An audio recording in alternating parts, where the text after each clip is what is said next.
We are in a room named after a great Tennessee Vol from the great state of Louisiana, Peyton Manning, with a great Tennessee Vol from the great state of Louisiana, Dylan Sampson.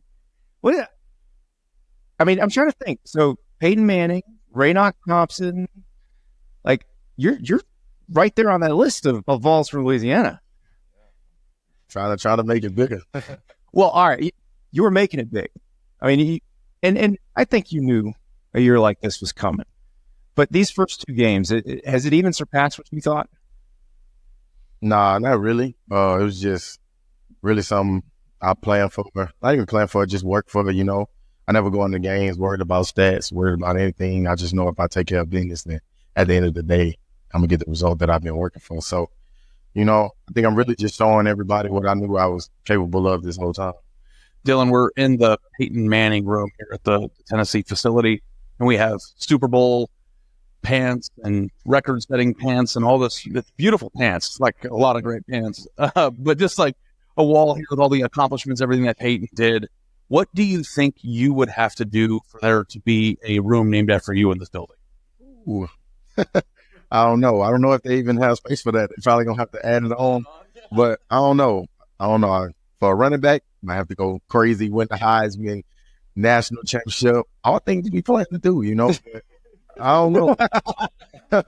I don't know, but shoot, ask the people above me. So you have talked. You just said that you don't plan for stats. You don't plan for touchdowns. Obviously, they have happened for you this year. But one thing I'm curious about: you're the best end zone dancer in the country. I don't think there's a question about that. How much do you prepare, and do you have different games? So against NC State, you had a tribute to Rich Homie Quan. May he rest in peace. Mm-hmm. And you had something else week 1 against Chattanooga. Like, how much are we planning this out? How much are we thinking ahead? And how much of it is right now I'm in the end zone, holy crap, I got to do something? Some of it is just stuff we just do throughout the week. The funny part is I never actually liked to celebrate, especially coming out of high school, because I just never wanted to have the persona of a showboat. But I think now you realize we're all on the same playing field. You know what I'm saying? We all kind of made it to this level. So now it's like you want to let loose and have fun with it. You know what I'm saying? That's a big mantra that I wanted for this team this year. Is just when people turn on TV, people come to the games, it's the team that's having fun. So it's like, you know, if I get in a little end zone, you know, my teammates have persuaded me, you got to start doing something. You know what I'm saying? I really haven't even danced for real. People ain't even seen all my moves yet. I'm going to keep them in. But it's really just stuff we mess around in practice. And it's just like, hey, you do this, yeah. And then everything else, if I get in the end zone more than one thing, it's just like celebrate with my team, do whatever. Well, first of all, we're going to try to get a preview of those dances that you have in the bag. But I've got 2 questions. Because I always think to myself, Dylan, like if I were somebody in your position, I would be so insufferable as a human being and just dancing and enjoying it. Why did you feel reservations for that? And then 2, well, why don't you go ahead and answer that one first? Someone asked you to follow up. I think it was just a mentality I had just coming out of high school. You know, I was probably like the only person at my school that actually got recruited for real, and I never really wanted to. It was just something about me that I just kind of wanted to keep that humble persona. Not to say I couldn't have fun with it, but my thing was I score, give my lineman a high five, and get the ball back to the ref. And, you know, times last year I kind of started to do some things in the end zone. You see me doing things in the end zone last year.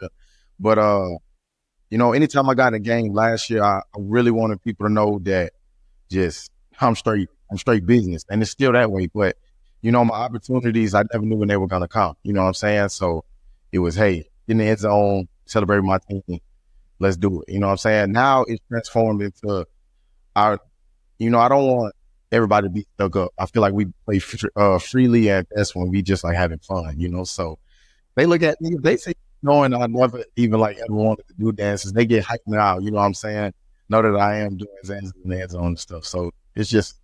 Have you ever practiced an end zone dance by yourself in your place in front of the mirror? No, never had. Never had. So I was watching an interview with you, and apparently, though, when you are at home, you're strumming on the guitar quite a bit.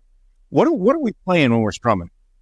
Anything, really. I really like a lot of intros, a lot of finger picking movements, but doesn't matter country where it got R&B guitar intros, maybe some rap songs got good intros. What's your favorite that you've learned?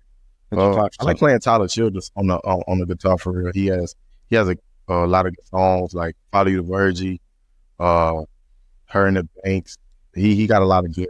Oh yeah, you're connecting with the fan base here too. He's big in East Tennessee, so he got a lot of good songs. Like, well, it's my son plays piano, and he hated piano lessons, and didn't want to do the songs in the book, and it was like he figured out he liked it when he could teach himself the intro to Still BRE. Yeah, like the and I hear him doing that outside. I'm like, oh yeah, oh. How much fun is that when you start figuring out like, oh, I can make this work? Nah, it is. It's like, and I love playing the guitar too because it's just like, it's like a getaway from me from, what I'm saying, stress relieving. I could just sit there all day and like, when I do have the time, what I'm saying, to just play my guitar. And like when you learn a new song, it's like running a touchdown. You know what I'm saying? Like getting a first down. It's like that feeling of accomplishment. So it's just like, when you do learn something that you like, it makes you fall in love with that even more. It's just like a level of accomplishment. Dylan, just to ask you a football question, because I know we have to do that. I don't know, Andy, you tell me. Coming into the year, I don't know that people expect Tennessee to be one of the top 5 teams in the country. So far, you guys have had an incredible start. You have an exciting new quarterback. You just beat a really good team by 41 points. You're scoring touchdowns every 2 minutes in real time. What has it been like in this building for your whole team to realize that, now this might be a top 5 team. This might be a team that can make some noise in the SEC and kind of recapture some of the magic from 2 years ago? I think the best thing about it is like everybody's just level headed. It's really not listening to outside noise, because, the same people that will hype you up when you kind of trip up a little bit be the same people that could get in your ear. You know what I'm saying? So I think everybody's doing a good job just taking it week by week. We know the work that we put in from January, spring ball, fall camp. You know what I'm saying? We started to realize the pieces that we had coming together. Now we just have the ability to go out there and show it, connect with ourselves, get a deep level with ourselves. And then, people obviously start seeing it too. But I think the best thing we can do for ourselves is just taking it week by week. Now, you knew that this role was coming for you. You knew this offensive line was going to be blocking for you. How much do you talk to them in the offseason about what a special time this can be? Yeah, we definitely had a couple conversations. Just going throughout, obviously, especially you got a lot of guys with experience, especially able to teach the other guys in the room too. So it's all working out in many ways, but there's really too much didn't have to be said. Didn't have to talk about it too much. We knew what it was. We came to work every single day, whether that was through injury during the off season or not. Like, we were doing everything we needed to attack. So I just love running behind those guys. You know what I'm saying? I already know they're going to go out there and give their all, regardless of how they feeling. So I got to give them too.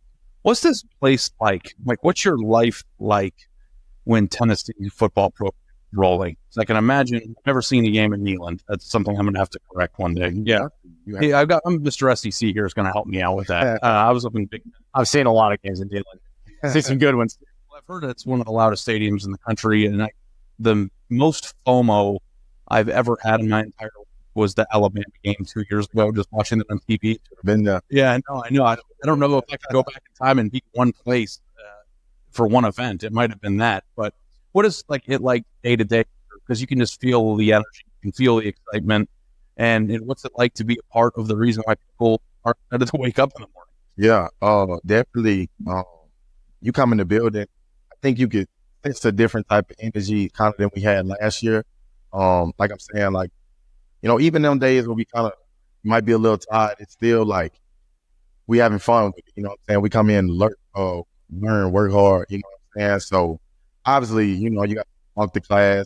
I think the campus is more vibrant than first of all, I've seen this here, but when we're rolling, you know what I'm saying? So you obviously have people like shout out to you and stuff and, talk to you if they recognize you. But, it's still so routine driven, you can't get too caught up in it because you got to be level headed for that one. But it's an amazing time. The sky's blue, to see footballs around and we rolling, you got to keep it rolling. go to Prime Video, watch the money game. So they followed athletes at LSU all last year. So we're talking about Jayden Daniels, Angel Reese, Floje Johnson, Livvy Dunne. And it's all about how they capitalized on NIL, adjusted to the NIL world, dealt with the NIL world. I watched the first 2 episodes last night. All 6 episodes have dropped. And it is absolutely fascinating. Like I had no idea how much Jayden Daniels' mom helped him navigate things and how differently Jayden Daniels handled his situation than, say, Angel Reese or Livvy Dunne. And everybody had to attack it their own way. And it's just really interesting. So if you are a Prime Video subscriber, hit that link in the show description if you're watching on YouTube, and it'll take you right to the money game. You can watch it on whatever device you want to watch it on. If you are not already a Prime Video subscriber, what are you doing? They got NFL games.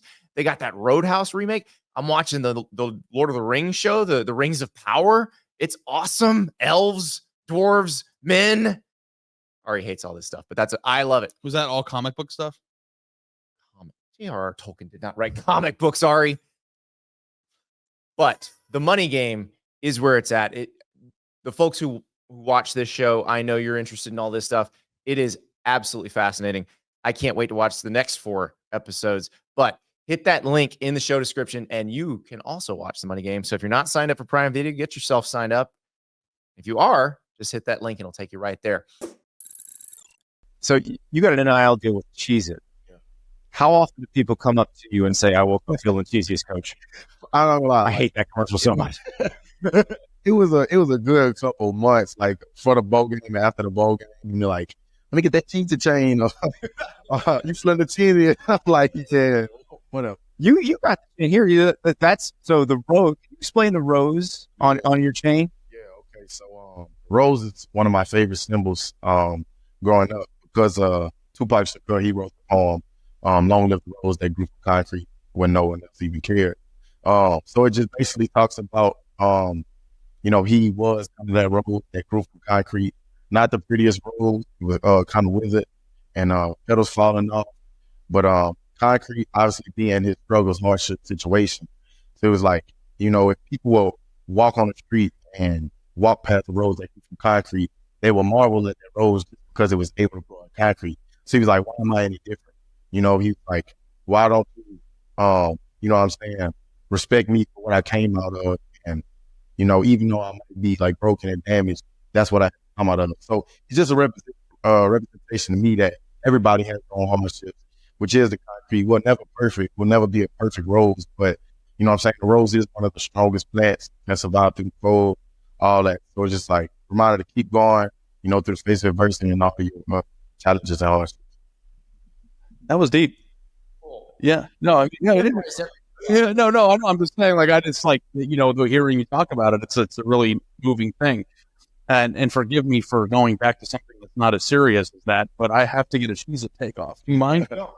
And it isn't for health reasons or anything, but I think the reduced fat Cheez-It is the GOAT Cheez-It. Like, you think so? You had the reduced fat because they're less greasy and they're crispy and they're just try it for me, okay? You're the representative. I'm not the guy. Like, I'm gonna try it. He's got a 2-year-old, so there are Cheez-Its all over his house and car. Like this, it's nothing but Cheez-Its. The pantheon of Cheez-It is reduced fat, number 1, toasty, number 2, and then the regular is number 3. Toasty is ranking. I mean, you ever had the Parmesan? I think yeah, the Parmesan is pretty good too. Yeah.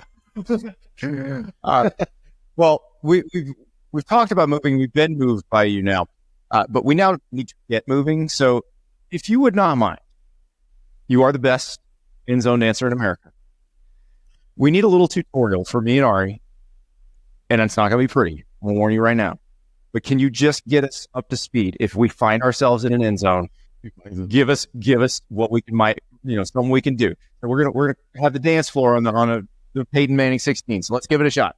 You kind of just want to do like this with your knees, like this with your knees. Yep. And then when your arms like this, yeah. Then you can speed it up. Now you got it. This is beautiful. This is like that was quick. Can you do that? Huh? I mean, like that. All right, let's see how it's supposed to look, though, please. So you could like this, smooth it is when he does it versus when you do it. You gotta do the cat daddy. You gotta do it and go down with it. I told you I'm a waist bender, not a knee bender. So wait, down. You can really like grab like Oh, I was grabbing? Like go opposite. Yeah, like look, you wanna stack your feet like this. Oh, okay. On some real. You can like you grab and then it's like going like rolling really. Oh yeah. I need a constant here yelling at me. Oh yeah, I think Peyton Manning would enjoy this. I think it looks like Peyton Manning. I bet he can't dance either. Yeah, you got it. Beautiful. You got it. Beautiful. Thank you. Oh yeah. Thank you so much for watching. Just a reminder, subscribe to this channel right here so you never miss an episode of Andy Staples On 3. And oh, by the way, watch all the other great videos on the On3 Sports YouTube channel.